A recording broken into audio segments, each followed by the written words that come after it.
Welcome to Conversations. I'm Muqtadar Khan, your host. And today I'm going to talk to you about three things essentially. Number one, about the best universities in Asia. Which are the best universities and how have Indian universities fared in this? The reason I'm talking about them is because my interest in this ranking was triggered by two things, and I will show you shortly what those two things are, and you'll find them quite interesting. The second thing is that I do want to look at also how countries are investing in research and development. The future belongs to countries who dominate technology and science. So the countries which have the best universities, the countries which are investing the most in research, those countries which are providing freedom of thought and freedom of inquiry and research support to their scholars and universities, where they are encouraging a culture of innovation, are critical for economic development and growth. And therefore, it really, really matters as to which universities are the best universities in the world. So today I will talk about the best universities in Asia and where India fares in it. But prior to that, I want to say that I have recorded a lecture on development, which I will share at some point tonight. And the World Bank essentially has a model of three I's for development. So it divides the world into low income, two types of middle income economies: lower middle income, higher middle income, and high income economies. So the World Bank argues or makes the case that if you're a low income economy, then you must invest in infrastructure and basic needs like education, etc., to try to move from low income to middle income. And then for middle income economies, the World Bank recommends something called investment plus infusion. So, what they want the middle income economies to do is to obviously invest in the infrastructure, but also make sure that the technologies that are already prevalent in richer and high income economies are also brought into the middle income economies. And then they argue that in order to go to the highest level from middle income to upper income, you have to innovate. Innovation in every form. So that's where technology, research, development, universities, investment in STEM, etc. That is science, technology, engineering, and math. So those are the areas where you have to invest to innovate in society, and therefore that's why universities become very, very critical. So that's why. So this is like a part of development strategy. In order to develop your country, you have to not only invest in infrastructure, but one important component of that infrastructure is the university. So recently, in the month of November, that is last month, the QS ranking for Asian universities, top universities, came out in November. In fact, it came out on the day I reached Hong Kong. And when I looked at it, I was amazed and impressed because the university which had invited me to give a keynote lecture at a conference on Indo-Pacific was the Chinese University of Hong Kong, and it was ranked in the top 10 universities in Asia. And I was quite impressed with it that, okay, I'm here at the eighth best university in Asia. And then 3 days, 4 days later, after that, as you're aware, I went to China, I went to Beijing and spoke at the Tsinghua University, which is now ranked number 9 in Asia. So to me, it was quite interesting that I was at these two universities at the time the Asian rankings came out. And at that time, I had decided to do this show, but it was not, I never found time to do the research that I want to do because I want to talk about spending also. Who is spending more on research? Because that is very critical. So somebody has made a very interesting comment there saying that we have WhatsApp universities. So this is why I focused on this. So I started seeing posters like this. Okay, watch this. So the first headline is from Times of India, TOI. India emerges as Asia's new research powerhouse. And saying, and you can see the difference from 2018 to 2094, 294 universities from India are listed in the top 1,500 Asian universities. And then, of course, you can see this particular headline. It says, record number of Indian universities enter Asia University rankings. The Modi government is driving a new era of transformation in higher education. So this is all going into the Modi government's narrative about becoming Vishwaguru. And then there are these feature universities in QS rankings for Asia. India beats China in QS university rankings for Asia. These are the top universities in Asia, the best one. This is the Economist, Economic Times of India. So these are very important publications in India, which were pushing the narrative that Indian universities were in the top. So obviously, I was very curious. Being a professor, I've spent my entire life in universities. I've studied till I was 30, and then I've been teaching since then. So there are a very short period of my life, maybe 3 years, that I was in the corporate sector and not in a university. So I decided that, well, let's go and take a look. And this is what I found out, that these are the top 10 Indian universities which feature in the Asian. And if you look at it, the highest ranked Indian Institute of Sciences, IIT Delhi, which is India's number one university, is actually ranked 59th in Asia. IIT Delhi is 59th. And then you have IIM, Indian Institute of Sciences, which is in Bangalore. And these are their rankings as they go. IIT Madras is 70th, IIT Mumbai, and so on. And so there are only 6 universities that India has, 4 IITs, 1 IIM, IIS, and 1 Chandigarh University, which are ranked, well, Chandigarh is not in the 100. So basically, Delhi University, which are ranked in the top 100 universities in Asia. So, I mean, look at the narrative in India is about how India is topping, but that's really not the fact. And let me actually show you which are the top 10 universities in Asia. These are the universities. The University of Hong Kong, followed by Peking University. I went to its neighbor, the Tsinghua University. In Beijing, you have Peking and Tsinghua. They said these are the Chinese Harvard and MIT. And then you have Nanyang Technology, NTU, which is from Singapore. The number 4 is National University of Singapore, which I have visited. And I have given a lecture there once, that was many years ago in Singapore. Then you have Fudan University, that is the Chinese. Then Hong Kong University of Science and Technology. 7th is City University of Hong Kong. And 8th is the Chinese University of Hong Kong. This is where I was invited. And Tsinghua is the one, another Chinese university, which is like Tech. This is the university that it is in Beijing, and Xi Jinping graduated from that university. And then you have Hong Kong Polytechnic University in the 10th. So this was quite a impressive thing if you notice that you have only China and Singapore in the top 10. So Hong Kong, this little island of about 5 million people, it's unbelievable. Its GDP is like 500, 600 billion dollars, half a trillion, that's it. And it has what? Number 1 is from Hong Kong, number 6, number 7, number 8, and number 10. 4 universities from Hong Kong are in the top 10. This was incredibly impressive at all for that place. But let me actually take you to the website ranking, and you can see for yourself. There are a couple of things I want to show. And after that, I will talk about investments. So if you are looking at this, this is the website of the QS rankings. So these are the QS World University Rankings of Asia for 2026.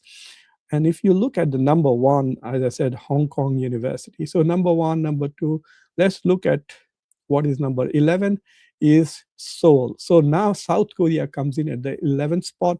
South Korea takes the 12th spot, then back to China, 13. 14 is China. And then at the 15th rank comes Malaysia. Now, this came as a huge surprise to me, that Malaysia has become a Vishwaguru, or Asian guru at least. So India's IITs, etc., are not figuring in the top 15, but University of Malaya, which is actually quite a good university. I have been there in Kuala Lumpur, and even though I did not get a chance to speak there, give a lecture, I gave a lecture at IIU Malaysia in Kuala Lumpur, but I did get a chance to interact with the faculty from University of Malaya. And this is in the 15th, and then you have South Korea again, South Korea again, South Korea again, and then you have China, 19, 20 South Korea. So what's interesting is in the top 20, you have two from Singapore, you have several from South Korea, and then mostly Hong Kong and China, and one from Malaysia. Who is missing? India and Japan. In the top 20, there is no Japanese university. That came as a big surprise. 21, again China. 22, again Malaysia. 23, now Taiwan comes in at 23. And then you have Malaysia and Malaysia. So now in the top 25 universities, you have these countries, China and Hong Kong. Hong Kong is just China. So you have China, you have Hong Kong, you have Singapore, you have now Taiwan, you have South Korea and Malaysia. And Malaysia has surprisingly 3 universities in the top 25. And then at 26 comes the first Japanese university. And to me, that is amazing that, and it's very important because when I talk about investments in research, you will find that Japan is the third biggest investor in education, research, and development. And yet its universities do not rank in the top 25. So when you go to the next year, then you will see that so continue, you'll see more Malaysian universities still showing up than Japanese. So it's Japanese, Taiwan. I'm very impressed with number 38. I consider myself as a student of Al-Farabi, the first and major Islamic political philosopher. And so the Kazakhstan University ranks 38. It is probably the number 1 university in Central Asia. And then you keep going, and and in the top 50, there is still no Indian university. Gajah Mada, oh, I have spoken at this university too. I gave a lecture there. In fact, my daughter, who was in 9th grade, she also gave a lecture at Gajah Mada University. That was in 2016. Here comes IIT Delhi, 59th ranked. And then you have after that IIM, etc. So I wanted to talk to you about this. These things are very important and very critical to recognize that if you're not investing in universities, etc., that will not happen. If you notice, there was a big talk about China plus one, that we will replace China, the US and the Europeans were talking about replacing China with India in the supply chain. And then suddenly we find that most of the investments went to Vietnam and went to Mexico. And the reason for that is skilled labor. So this is a bit troubling. So let me also tell you how this ranking takes place so you can understand. So with these rankings, what is significant about this ranking is that they measure 5 things. They measure academic reputation. So they look at a worldwide survey and ask people, how do you, so they ask scholars, academics, employers all over the world, how do you rank these universities? So apparently Chinese, Hong Kong, and Singapore universities have a lot of name recognition. I'm surprised that the IITs don't have that kind of name recognition, even though there are so many graduates from IITs who are working abroad and doing phenomenally well. Remember all the CEOs of high-tech companies? Many of them have got their bachelor's degrees from IITs. So in academic reputation, India performs moderately. And then when it comes to research impact, India lags behind. If you look at go back to their website and you can see for yourself that they also measure what is the average number of citations a research paper from the university gets, how many research papers the university scholars are publishing, which means that professors have to get a lot of research support, academic support, research time, not be burdened with too much teaching, so that they can publish. So So that is very interesting to see that in research impact, China and Singapore are on top, followed by India is way behind on research impact. And then faculty student ratio, how many professors do you have per student? That is a very important reason. If there are 100 students to one professor, then students don't get attention from the professor. This is a very important criteria. And obviously, you can imagine that even though India has so many universities and colleges, it is way behind Singapore and China. Singapore comes first on faculty student ratio, followed by China. And then in terms of internationalization, which means how many faculty members are from foreign countries, how many international students come and study in these universities, India is way behind there too. There's only one criteria out of the five in which India does reasonably well, in fact, better than most countries, which is on employer reputation. So those students who are graduating from Indian universities, the top universities, like the IITs and IIMs, when they are hired by employers, those employers have a very high opinion of Indian graduate students. So basically, there's a advertising problem that Indian universities are not getting the attention that they have to get. Uh, Someone is asking about Hong Kong. Is it because of the British legacy? I think it is because of the English language. Everybody in Hong Kong is quite fluent in the English language, and many of them go and study in Australia and UK at least for 1 or 2 years. So they get a lot of international exposure. So this is the state at the moment. India has many universities ranked in the top 1500, but India does not have a single university in the top 50 in Asia. So let's look at research funding. Now, this is important. I'm going to show you roughly. Okay, this chart. The blue line essentially tells you the growth of investment or by countries in research and development. So you can see that the research and development, the blue line, has roughly by 2023 reached close to $2.75 trillion per year. So the world at large is spending about $3 trillion. They're spending as much money as the size of the British economy, the British GDP, that much money we are spending. So the world is spending pretty large amount of money on research and development. And this is a cumulative number of both private and public investments. And then if you look at the red line, it tells you what percentage of the global economy or global GDP is spent on research. It is about 2% of the research. So of the global GDP, about 2% of that is being spent on research, etc. If you look at the size of investments, this is it. You can see that China has caught up with the United States in terms of investments. And you can see that the biggest investors in education, in research and development are US and China.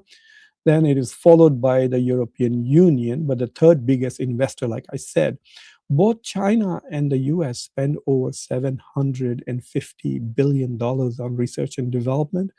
Japan spends about $180 billion. India spends half of what Japan does, about 80 to 90 billion, 70 to 80 billion dollars on research and development, and that is after adjusting for purchasing power parity. So you have these two are the big investors. So this is where the competition is for technology, for science, for domination between China and the US. And luckily for the US, all of these other investors in research are its allies, such as Japan, etc. And Republic of Korea, which is South Korea, is also a big investor in research. So you can clearly see that countries which are doing well economically, known for their technologies, known for their exports, all of them are investing in research and development. Look at this tiny Israel, see how much it invests. It's a country of just 9 or 10 million people, but it is per capita one of the biggest investors in research. And then we see nothing. And what is stunning to me is that there is no Muslim country except Turkey.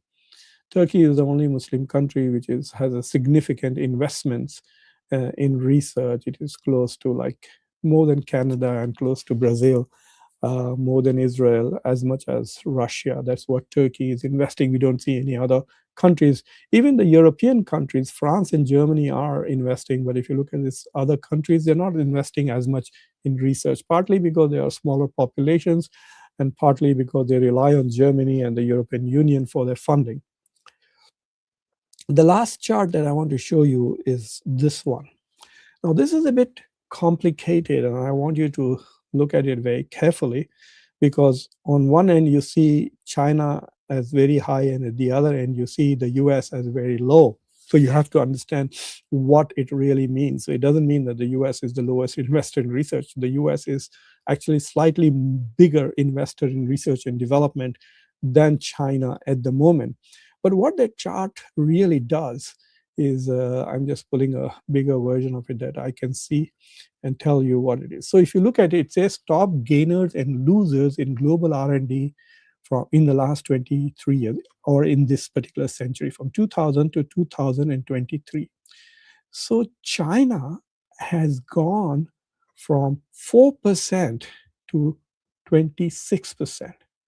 So of the total money that we are spending on research, as like close to $3 trillion is what we are spending, $2.75 trillion, and China is spending more than 26% of the global share goes to China. It has increased a lot. And the second biggest spike in research is the Republic of Korea.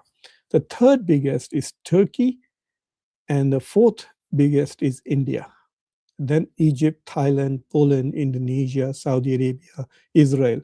So this is not about how much they are spending. It is about how much they have increased their spending on research, which means they are prioritizing research and development. So if India wants to compete with China, it can't be so far behind. It's behind Turkey and Korea. And these are very small countries. The Republic of Korea's population, I think, is 50 million. Turkey's is about less than 100 million. So India is like 14 times bigger than Turkey, 15, 16 times bigger than Turkey, and 30 times bigger than Korea. And yet they are outspending India in research. And India is the fourth or fifth biggest economy in the world. So it's priorities. It's about priorities. And then these are countries who are declining. Their share of the GDP is declining. So even though US is the number one and Japan is the number third largest, and Germany is the fourth largest investor, and France is the fifth largest investor in research and development, their share has declined. So which means that if you were there looking at this in 1990s, then you would see that these five countries had a much bigger share of the global GDP. Now, what does that mean? What it really means is that now innovation is coming from other parts of the world because other countries are investing in research technology. That's why the innovation is coming from other parts of the world. When I went to China, every little thing was innovative. It kept surprising me constantly. You know, the robots cleaning the streets and pavements, robots cleaning hotel lobbies and bathrooms, cars parking like this, not going back and forth, automatical self-parking, the large number of electric vehicles, the innovation in every little thing in China was stunning. So they're investing in research, they're investing in development, and so you can see the fact that the increase in investment in research is mostly coming from Asian countries, China, India, Turkey, South Korea, are the ones who have highlighted, tells you the importance of India, Indo-Pacific. And the fact that of the top three biggest investors in research and development, two are from Asia, that is China and Japan, and then South Korea comes in there too. So, so that is why Indo-Pacific is so important. And that is where the development is. So as the World Bank says, if you want to become a high income economy, you need to invest in in innovation. You have to have an innovative economy, and you cannot have an innovative economy if you're not investing in research and technology and development. So that is what I wanted to share with you today in this conversation.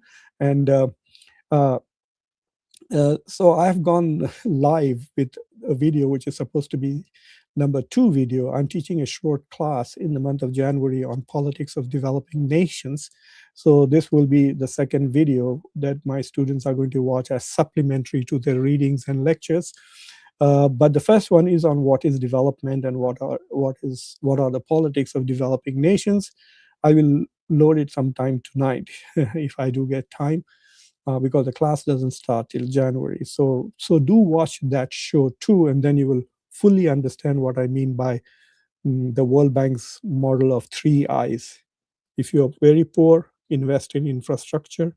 If you're middle income, invest in infrastructure, but also focus on infusion of technology. And if you are middle income, then focus on innovation to become high income. So thank you for watching Conversations, and I hope you will find this interesting and thought-provoking. If you have not already subscribed to the channel, do subscribe to the channel, like this video, press the bell icon, and don't forget to share this video with your social political network. And for those who are watching from India, I will redo this show with extra focus on India in Hindi shortly. So take care and thank you for watching. Bye.